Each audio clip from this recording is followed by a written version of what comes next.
YouTube! Welcome to day 15 of my birthday countdown vlog.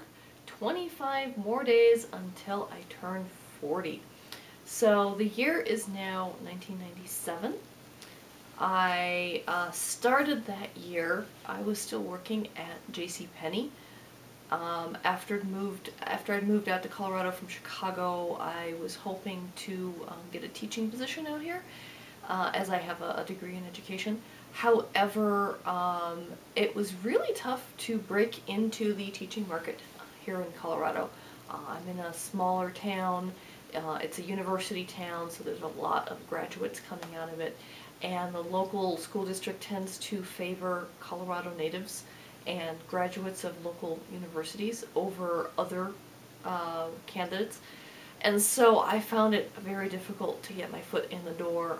I was trying to substitute teach, and I got called maybe twice in the whole school year for doing a substitute job, where in Chicago I was guaranteed sub work every single day, and actually to the point where if I didn't, if they didn't need me, they'd still pay me. It was that guaranteed, and so it was quite a shock coming out here and finding out that my teaching skills were not in as demand as I had expected they would be. So I was working at JC Penney, and a friend of ours realized that I had some decent writing skills. I was working on some websites and that kind of thing, and he was like, well, you know what, I know this company, they're always looking for new talent in tech writers. Why don't you apply there? And I really wrestled with that initially because I was not yet mentally prepared to change careers. I had envisioned myself being a teacher the rest of my life. I wanted to make a difference in the world, and I thought teaching was a way of doing that. And I was so disillusioned by not being able to get into teaching the way I wanted to. But I struggled with it, but I eventually did apply and went through 3 or 4 rounds of interviews, and they gave me some writing tests and things. And after about 3 months, they did finally say, okay, well, we'll give you a chance. We'll put you in a 6-month internship for tech writing. And I was assigned a mentor, and basically the way they were structured, they were a very small company, and each engineer, they had one chief engineer anyway, working on each product that they were producing. I think they had 5 different products that they were working on. So they had 5 principal engineers, and each principal engineer had their own dedicated tech writer. And I was given one of the tech writers as my mentor, and I sat with her, and she kind of said, hey, we have this existing training manual. It was like 600 or 700 pages long, and it needs to be updated. So she sat me down and she says, okay, the first thing I want you to go through is all of the PowerPoint slides. All the screen captures need to be updated in the manual. So I needed to go through the PowerPoint slides and make all the updates. There were some graphic updates, there were text updates and that kind of thing. Just bullet points and that kind of thing. And so I spent the next 6 months kind of working on updating all of those, and then also taking classes that the existing manual was being used in, so that I had a better understanding of the course material that I was working on. And then at the end of the 6 months, I was very close to finishing up all the graphics, and then looking forward to getting into actually updating all of the actual text that was going along with them. And that's when all of a sudden I came in one day and they said, oh, we're reassigning you to a different project, just hang tight. And then a couple days later I was called into the CEO's office, and he sat me down and said, well, we're really disappointed.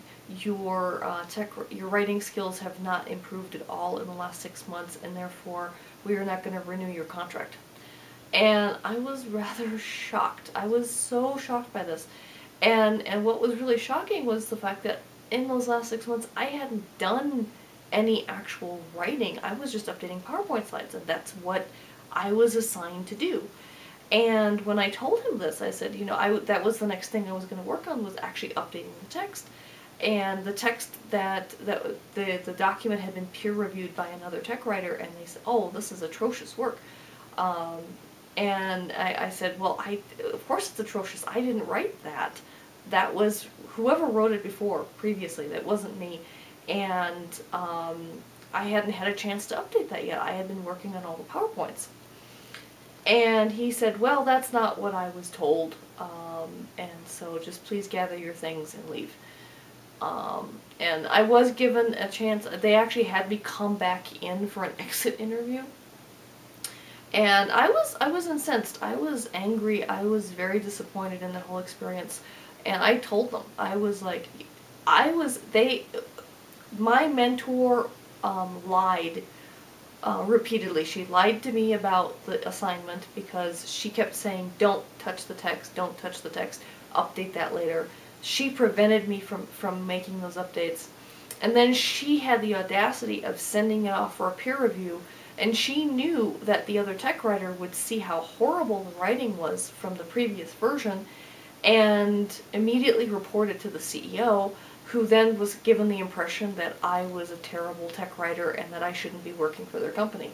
So that whole experience was an eye-opener and was so disappointing to me. However, I did enjoy the experience, and I was hoping to perhaps do more tech writing. And so after that experience ended, I immediately went out and started applying for jobs. And I applied for tech writing jobs, but the other thing I was also doing at the time is I was doing a lot of web stuff. I kind of graduated beyond just my own personal website, and I had started up an online magazine, which I was writing a lot of, and I had some other people actually provide articles, and I even had a gal who copy edited for me, which was really cool. It only lasted 6 months because I also decided to start going back to school. I was going to get my second BA in tech writing because I didn't feel like I had the educational background to suit me to get the kind of tech writing jobs I really wanted.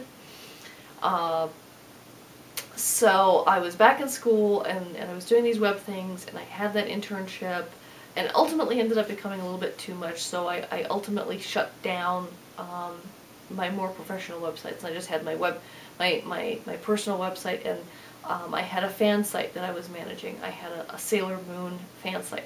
Sailor Moon was my favorite anime at the time. And I was pretty proud of myself on that one because I was getting like 16,000 visits a month on that website, and that was really cool.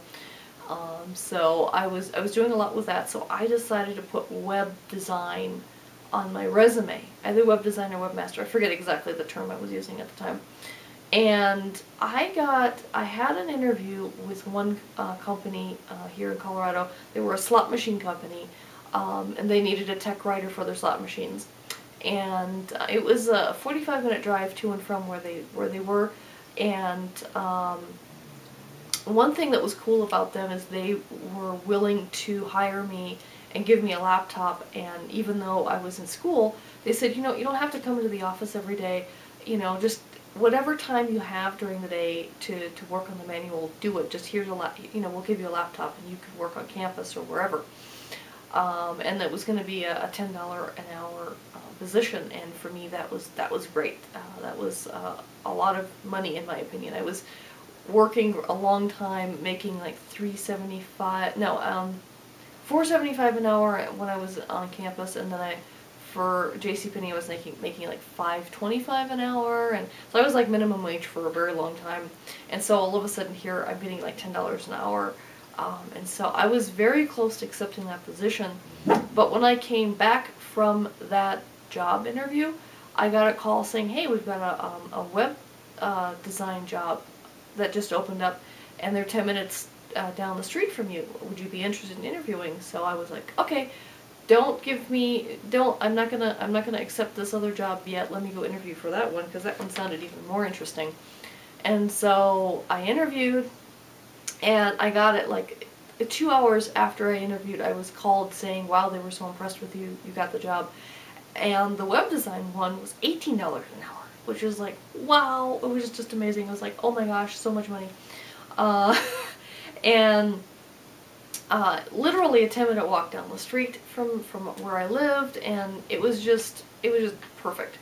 And so that's when I started working at that tech company, the one that ultimately got acquired, and I was a contractor for a long time, and I actually worked for them all together, contractor and permanent employee. It was like 11 years I worked for them.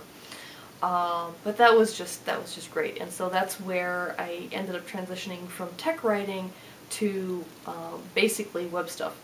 And I was still in the second BA program, and I switched from second BA to master's program, and then switched my concentration from tech writing to the new media, so which was where I focused on web usability. So I just kind of refocused everything from tech writing to web. But that was all a really cool experience.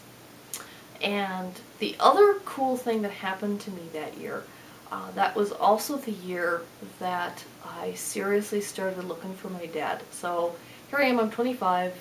I had I finally had a career going, and I graduated from school, and I wanted him to know that I wanted to find him. And I waited this long to try and find him because I didn't want him to think I was after him for any money, like I wanted money for college or anything like that. I wanted him to know I wanted to find him to get to know him. My mother and my grandmother were both very gold digger-esque people, and I know that he knew that, and I did not want him to think that ultimately that's how I turned out after being raised by them. So I waited long enough to actually be successful before finding him. And so I started looking for him, and thankfully I had the internet now to be able to aid my search, and I found a name and address. It wasn't exactly his name, but there was enough similarities. It was in a town that I knew he had once lived in, and I knew his parents lived in. And the last name was the same family name. I thought, well, either it's him or it's a relative of his. So I wrote a letter. I didn't say, hey Dad, or anything like that. I was very professional in writing the letter saying, hi, I am looking for information about this person. I think he may have known my family at one point. You know, I kept it kind of vague, but kind of said, hey, I'm just kind of looking for him. And a couple of weeks after I sent the letter, I get an email from someone who says, hi, I got the letter saying that you were looking for this person. Who are you? So we kind of had these cryptic letters going back and forth, and ultimately she told me that she was his daughter. I was like, oh, well, so am I. Don't know if you know this, but he actually had another child out there in the world. You know, long story short, my dad and my mom had a one-night stand that produced me. And, you know, be that as it may, long story short, that's basically what happened. And 5 years after I was born, he met their mom, and they got married and then had 3 daughters. So ultimately, they didn't know that my dad had another child. He knew about me, but my mother prevented him from being in my life. So it was kind of cool that I found her, and then because of her, I found my other 2 sisters as well. So they were my 3 half-sisters, and they told their mom, and she was like, yep, I was expecting this to happen one day. She remembered seeing photos of a little girl in my dad's wallet. My grandmother did try and keep in touch with him a little bit and did send him some photos of me, even though my mom actually had a court order restriction of him against him seeing me. And it had nothing to do with him being a bad person. He was not a bad person. He was not a molester. He was not anything. The only thing is that she, in her very stubborn pride, she did not want him to be a part of my life.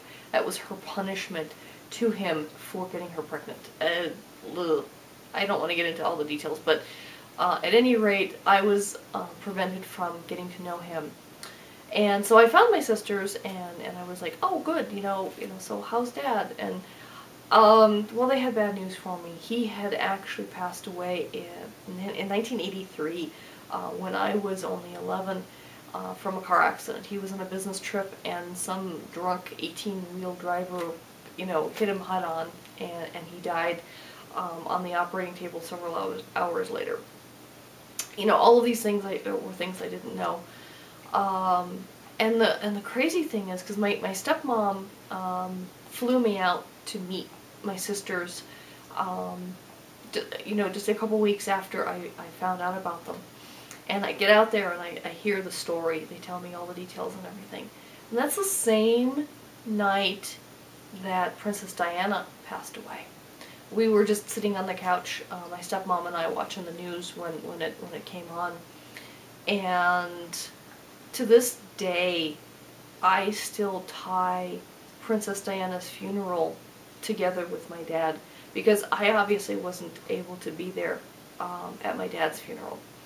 And because she died in a very similar manner, bad car crash, and dying on the operating table several hours later, so there were enough little parallel details. And I had just heard that exact same story of how my dad died that same day, that when her funeral happened, to me, in a way, it was also a funeral for my dad. It was a way for me to get closure on that whole thing. And so I have this crazy association with the British royal family and my dad now, which is kind of weird and bizarre and wacky, but there it is. So anyway, 1997 was a weird transitional year for me. Going from thinking I'm going to be a teacher the rest of my life to thinking maybe I'm going to be a tech writer to getting into being a web person. And then finding my sisters and expanding my family in the U.S., which was actually kind of really cool, and it was a good moment for me. So anyway, that was a crazy year, and I think this video is probably long enough now, so until tomorrow, bye.